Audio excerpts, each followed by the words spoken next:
living the dream. I'm in love with the lights. This is not just a game. This here is my life. Put the cameras on me, yeah, yeah. Put the cameras on me, yeah, yeah. Put the cameras on me, yeah, yeah. Hello, everybody. Coming in hot from a lovely day in Southern California. I am your host, Omar Miller. I know you've missed me because this is the OZone. Ladies and gentlemen, we have a lot to cover.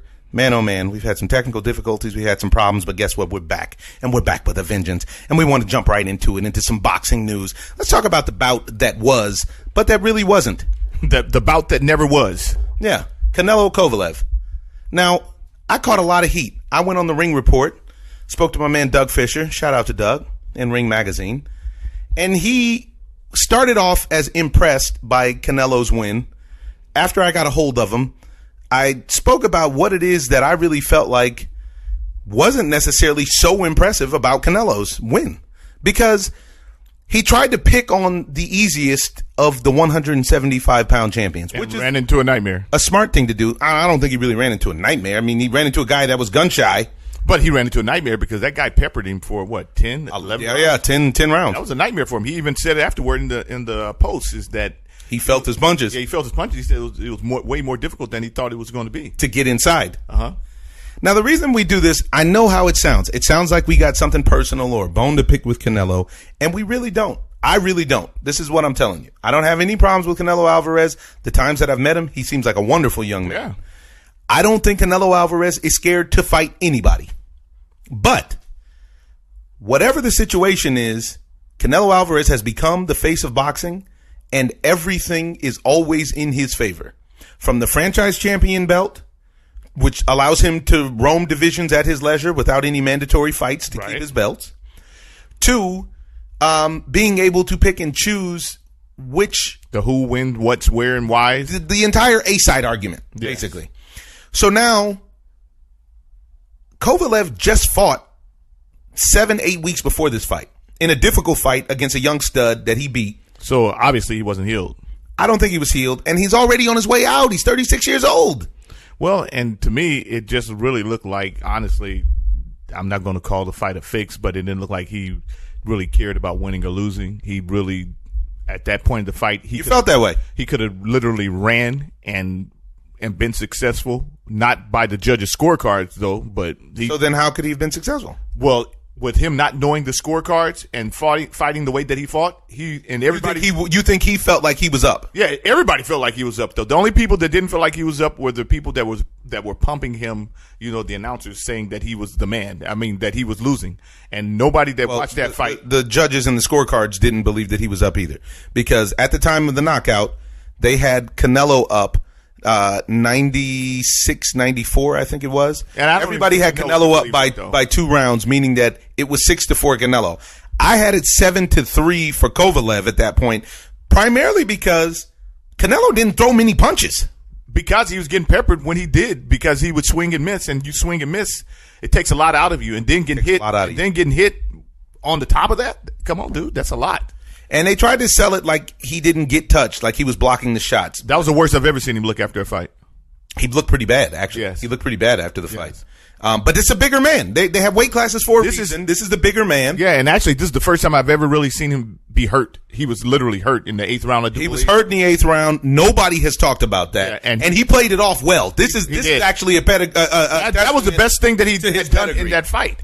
Yeah. Because he played that off well, although the Crusher didn't really look like he was interested in going after him. He didn't seem like he went after him much after that. And the Crusher didn't seem like he knew that he had him hurt, which was a surprise. Which is very rare with a guy who's known for... A knockout artist. Yeah. The guy for knocking people out. He's the sleepwalker. To me, it was anticlimactic. Part of the reason it was anticlimactic is because it took 11 rounds for a knockout that I expected to happen much sooner. Kind of similar to the Floyd Mayweather-Conor McGregor thing.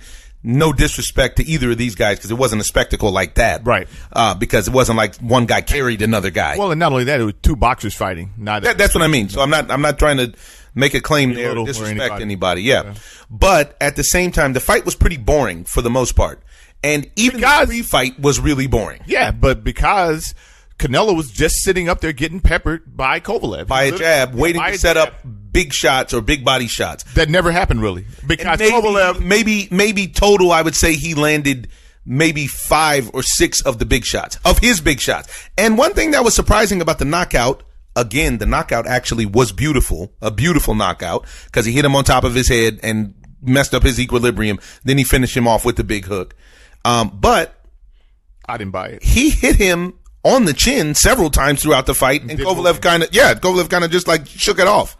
I just find it hard to believe that a guy his size who hasn't been knocking out anybody can come up to the big boys and knock one of those guys out like it was, like it was nothing, but it was like nothing when you saw him get knocked out. Kovalev has been hit on the top of. Kovalev is soft to the body, not to the chin. And one thing that I will say that I found pretty interesting is that, like you said, Canelo hasn't knocked anybody out in that kind of vein. Many a moons. Yeah, he knocked out Rocky Fielding, which nobody counts because that was for the belt, the regular belt at 168. That was a layup. Yeah, and I don't think he's knocked anybody out at 160. I don't think he's knocked anybody out since 154. But the reason I could roll with it is because Kovalev is known for being the drinker, not necessarily doing his work when it comes to a fight in the fighting circles. He's known to not necessarily be as committed to the fight game itself. But so in the 8th round, if Kovalev that stuff catches up to you, so maybe that's a reason. No, but in the 8th round, if Kovalev would have done anything that resembled Kovalev, he would have put him to sleep. But he was tired. He was not tired in the 8th round. He didn't have it. He did have it. He didn't have it, John. He did have it. He didn't want to give it up. Give it up. I got to give it up. Oh, nice. You sound good today. Thank you. Bitch. So you feel like the fight is fixed, is what you're telling me. I'm leaning that way. And we saw some footage from Badu Jack that kind of sounded like he felt that might have been a similar case. Yeah. A lot of people don't say that, but boxers you hardly ever hear say that. Yeah, very rare. But there was a lot of people who felt like the fight was boring and suspect. Now, one thing that they did that was a big surprise on DAZN was DAZN's whole shtick is about how pay-per-view is dead. And if pay-per-view is dead, and we're supposed to be subscribing to their service, which I do, which I think is a great service. It's their presentation that's lacking. Mm-hmm. We can't hold up the biggest fight in the world for a pay-per-view event, which was going on the same night. Right. Especially another pay-per-view fight. Combat sport. And they held it up for an hour and it looked really bad. They showed the boxers laying around on the table, and I don't want to see my fighters laying around. No, I don't want to see them taking a nap. I want to see them working out, getting sweaty, and ready to chunk them. But I want to see somebody very angry for having to wait. I don't want to see somebody who's now lackadaisical, playing cards and smoking cigarettes. The works. Yeah, that wasn't the move. I don't feel like that was the move whatsoever. And what ended up happening with it was apparently they played the UFC fight in the arena so that the people in the arena didn't have a problem with it at all. Right. But everybody at home, sort of cool. Yeah, which is really cool because it kept them calm. But the people at home did not feel it, and it became a serious point of contention on social media. Everybody was talking about it. Well, and a lot of fight fans really don't care for the UFC. It's vice versa. Yeah. I don't know that many crossover fans where that you have a lot of guys that are following all combat sports. Right.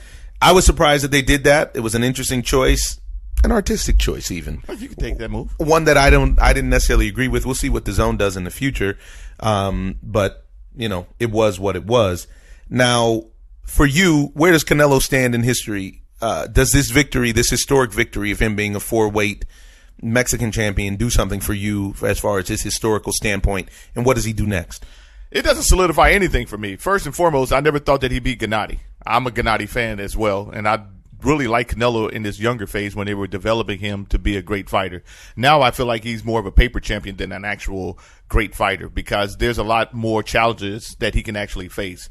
Right now, they're picking or pairing him to the right fighters instead of him being the person that I think that he is, who would really... He's not the problem. Yeah, he's not the problem. He's not scared. He's not the problem. No, and he really feels that he could beat anybody. And which he should feel that way. As a champion. But I really don't feel like he's, done anything to solidify himself in history.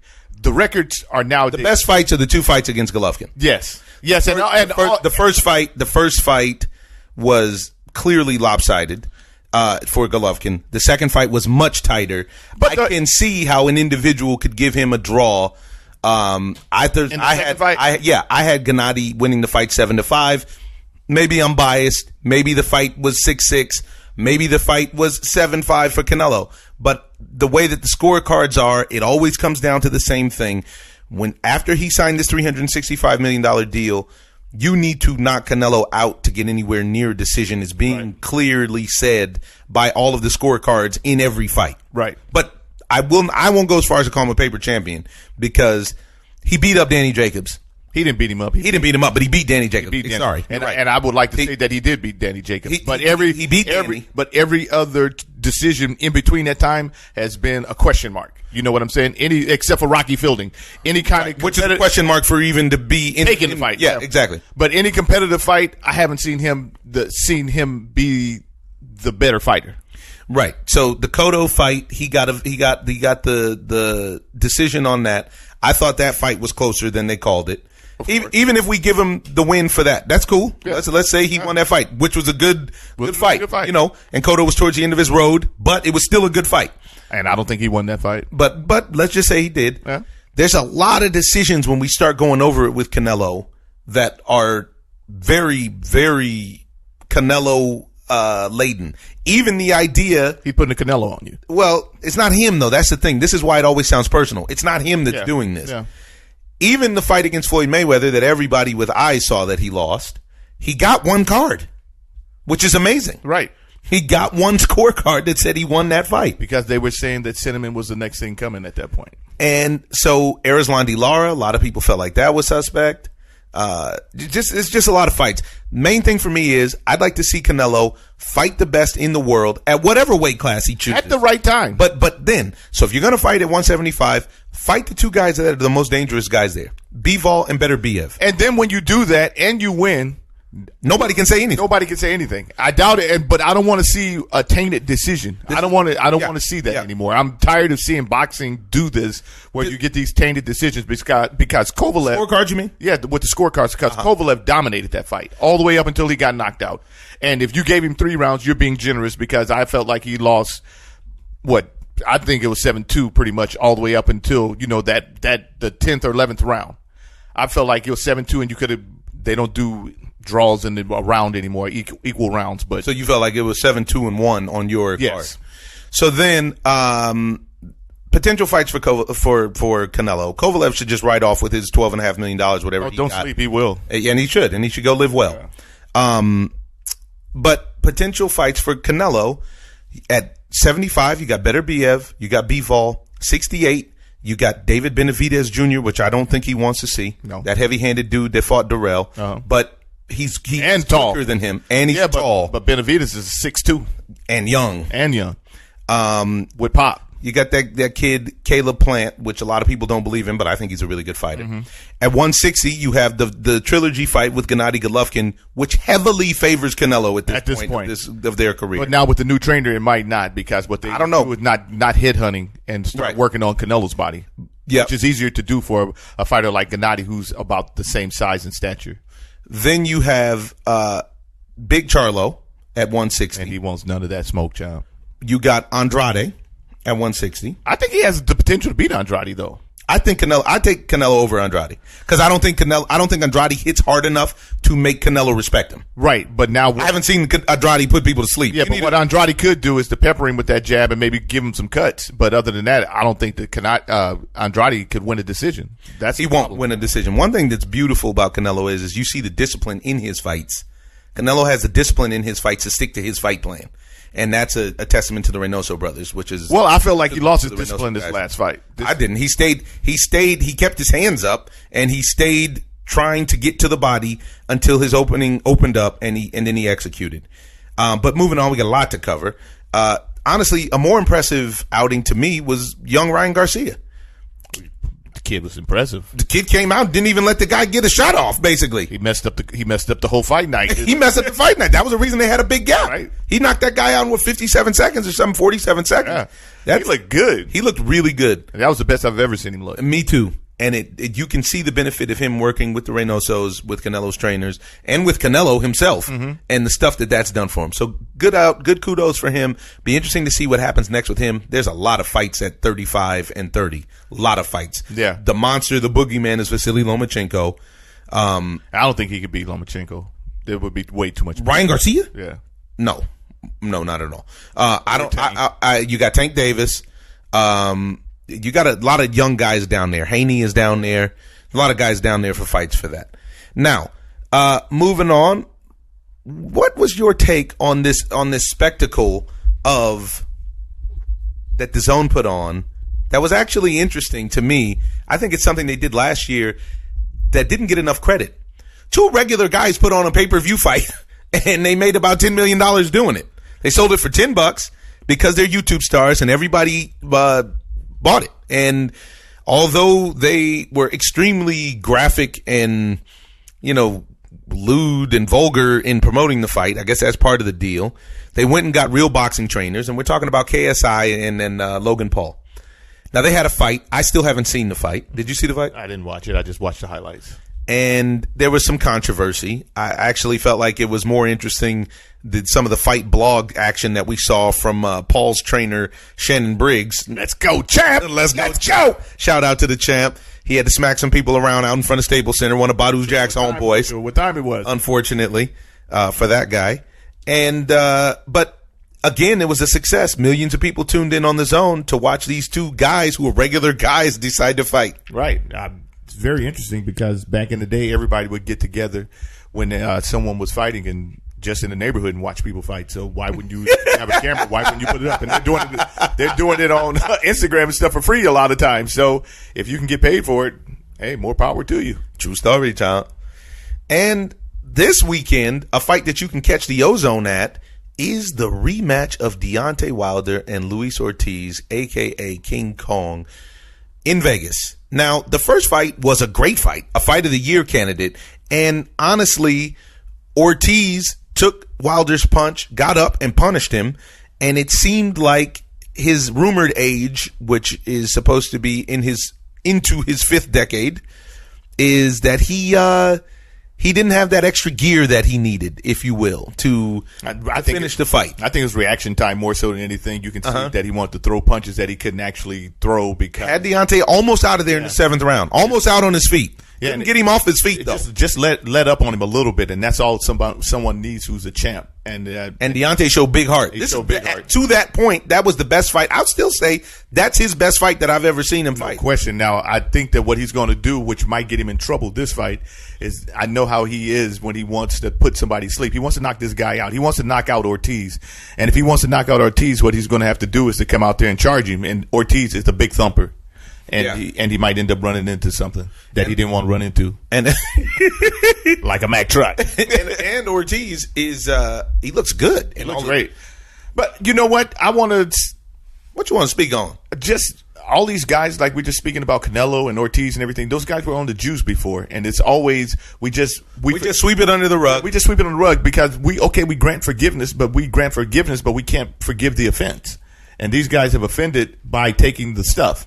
So we can't act like now that it hasn't helped them or some form of help them now, which is very unfortunate, and this is the consequence of him taking the stuff. He should have that cloud about him. Right. And everybody sweeps it under the rug, especially with Canelo. Yeah, with both of them. He's clearly he's staying away from the Mexican meat now. And there seems to be a problem with more steroid activity. Like you were talking about, they're arguing about Eddie Hearn losing his license. Yeah, because he wants to move that fight with Danny Jacobs and Chavez Jr. to Arizona. Because Chavez Jr. won't take a test. Because he won't take the test, because more than likely he's probably dirty because he's tested dirty in the past. Now, but he's tested dirty, I don't think, for steroids. I do believe he's tested dirty for like cocaine. I don't know, Chop. I think he just tested dirty. No, I think he's tested dirty for a little bit of everything. And he's on just a plethora of drugs. Yeah, whatever it is, it's an enhancer. Yeah. It enhances his mood. He's open to suggestion. Artistic choice. Artistic choice.